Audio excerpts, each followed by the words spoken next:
we'll get to the Pennsylvania election stuff in a minute, but since we're talking about the RNC, walk me through when you walked in the doors after you'd been elected the first day, what did you find? How did you clean house? What was the first thing that you said, listen, if we want to build this fence between election integrity and Democrats trying to cheat, this is what we need to do? Just walk me through everything that you did practically. Well, I think there were people who had kind of been identified by us prior to our first days in the office, so to speak, at the RNC, who probably didn't necessarily need to have a job there anymore. And we really, I mean, look, if you look at what the RNC was doing prior to, this election, the RNC was kind of trying to be too many things, I think, to too many people. And when you do that, you really can't adequately do anything, right? You're spreading yourself too thin. And so Michael Whatley and I said, all right, what is it that we really need to focus on? And we really identified three things. We said we want to have a world-class convention, we want to get out the vote, and we want to protect the ballot. And we're going to focus on just those three things. And anyone who has ideas otherwise, quite frankly, maybe this isn't the right place for you. So we certainly restructured some of the staff there at the RNC, to say the least, initially. And then we really said, all right, if we are going to really make sure that this is a free, fair, and transparent election, then we have to talk about it. We have to get out there and we have to make sure that people understand that someone is watching and that there will be eyes every time a vote is cast and counted. And in the room, people who we can trust to say, things are going well in this district, things are not going well over here. And the way we said that we needed to do that is we felt like we had to go to every single battleground state and we had to get local media to cover the fact that we were going to have this huge election integrity push. So we opened offices all over the country, these election integrity offices, where we actually train people, Liz, in terms of what you need to look for, how to be a poll watcher or a poll worker. These are people who are actually, physically there in the locations, hand you your ballot. They tell you what to do whenever you go in to vote.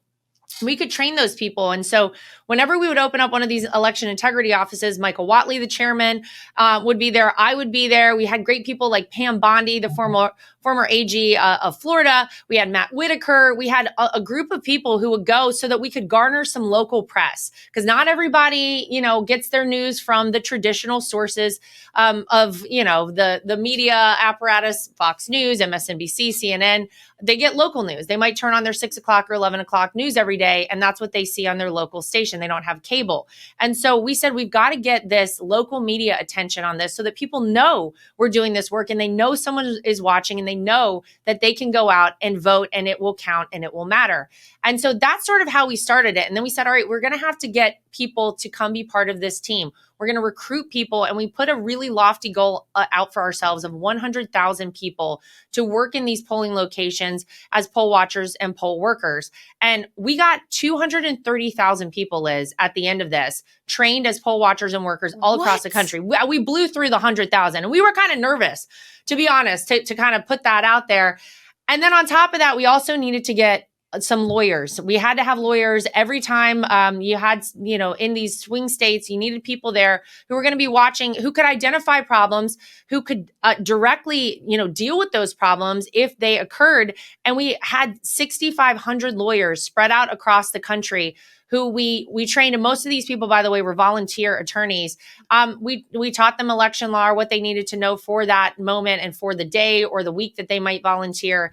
And that's how we were able to ensure that we indeed had a free, fair, and transparent election. And then, of course, we had to get our low propensity voters out. We had a big operation. People were constantly saying, well, where's the ground game from the Trump campaign and the RNC? We're not hearing anything. You heard a lot of talk of that out there. But we knew who we had to get out. We had to get the people who hadn't voted in the past several election cycles. But we knew if they came out, they would vote Trump and they would vote Republicans down ballot. So we identified them, we door knocked them, we called them, and we got them out to vote. And they voted early, as we also tried to do a big push for. And obviously, we're very pleased with our outcome. Yeah, I mean, it's fascinating to hear you detail this, because this is, what you're describing is a massive operation. This is not just walking into an office and firing employees that are wasting time and money. This is a huge, huge undertaking. I know some of the lawyers that worked for you. Almost every smart conservative attorney that works in the media and politics was part of this, which is to say a lot of very impressive people were part of this.